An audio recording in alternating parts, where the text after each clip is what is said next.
পূজার আসল পরিচয় জানতে চাইল পল্টু। অন্যদিকে অহনা আবারও বাড়ি ছেড়ে চলে যাচ্ছে। হ্যালো গাইস, কি অবস্থা সবার? আশা করি প্রত্যেকে আপনারা অনেক ভালো আছেন।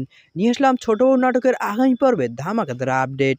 পর্বের শুরুতে আমরা পুলিশ স্টেশনের বাইরে দেখতে পাই, যেখানে কিনা অহনা এবং তার বস পুলিশ স্টেশন থেকে বাইরে বেরিয়ে আসলে অর্জুনের সাথে দেখা হয়। অর্জুন অহনাকে তার বসের সঙ্গে দেখেই আজে বাজে প্রশ্ন করতে থাকে। পরবর্তী দৃশ্যে আমরা সবাইকে বাড়িতে দেখতে পাই। অর্জুন এসে দাঁড়িয়েছিল, ঠিক সেই সময় অহনা এসে উপস্থিত হয়। অহনাকে দেখেই অর্জুন আবারও ঠিক একই কথাগুলো বলতে থাকে। এতে অর্জুনের ভাবি উপস্থিত থাকা সবাই অর্জুনের বিপক্ষে চলে যায়।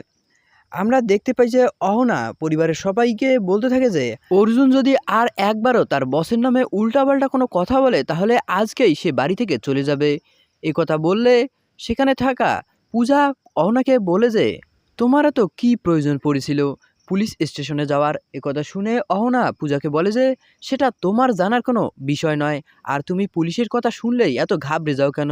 পূজা অহনাকে বলে যে শোনো, আমি তো এই পরিবারের একজন সদস্য, যার কারণে ভালো মন্দ জানার আমারও অধিকার আছে। অন্যদিকে আমরা দুর্গা দেবীকে দেখতে পাই, যে কিনা অর্জুনকে বলতে থাকে যে শোন, তুই যদি আর একবারও অহনার ব্যাপারে এসব আজে বাজে কথা বলিস তাহলে আমি কিন্তু একদমই তোকে ছাড় দেব না। ভুলে যাস না, এটা আমার বাড়ি।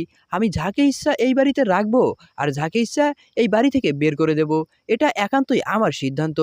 পরবর্তী দৃশ্যে আমরা দেখতে পাই যে অহনা অর্জুনকে বলতে থাকে যে শোনো, আজকে রাতটা তোমাকে আমি ভাবার সময় দিলাম। আজকে রাতের মধ্যে তুমি যদি তোমার ভুল বুঝতে পারো তাহলে আমি এই বাড়ি ছেড়ে যাচ্ছি না। অহনা আরও বলে যে আমি বাড়ি ছেড়ে যাওয়াতে আপনাদের কাজের কোনো ক্ষতি হবে না। অর্জুন দুর্গা দেবীকে বলে যে শোনো, আমি তো এই শর্তে বিয়ে করেছিলাম যে অহনা কোনো চাকরি করতে পারবে না, তবুও কেন সে চাকরি করছে। তখন দুর্গা দেবী অর্জুনকে বলে যে শোন, অহনা নিজের যোগ্যতায় চাকরি পেয়েছে, এখানে তোর কথা বলার কোনো অধিকার নেই। এবং অহনা এই পরিবারের জন্য যা কিছু করেছে তার অবদান একেবারেই ভুলবার নয়। অর্জুন আবারও অহনাকে বলে যে তোমার বস সারাদিন কেন তোমার পিছনেই পড়ে থাকে, কেন সে তোমার পিছনে ঘুরঘুর করে। কথা শুনে অহনা অনেক বেশি রেগে যায় এবং বলতে থাকে যে তুমি ভালো করে ভেবে কথা বলবে।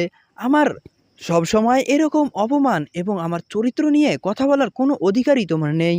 অহনা তার শাশুড়িকে বলে যে দেখুন, এভাবেই সব সময় বাইরে বসের সঙ্গে আমাকে দেখলেই এভাবে অপমান করে। তখন আমরা পারুকে দেখতে পাই।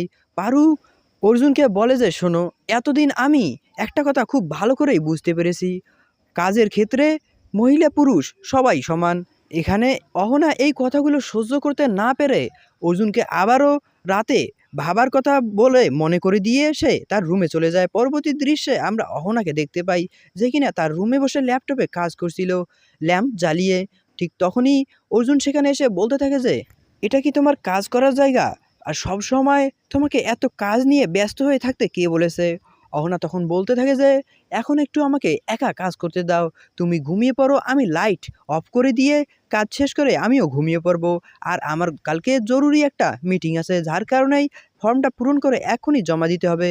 তাদের দুজনের কথাবার্তার মাঝেই হঠাৎ করে পূজা চিল্লিয়ে ওঠে পল্টুর ওপর।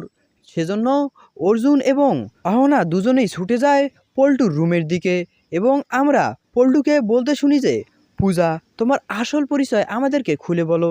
তাহলে দর্শক, আপনাদের কি মনে হয় পরবর্তী পর্বে কি হতে চলেছে? জানতে হলে এক্ষুনি চ্যানেলটিকে সাবস্ক্রাইব করুন। ধন্যবাদ।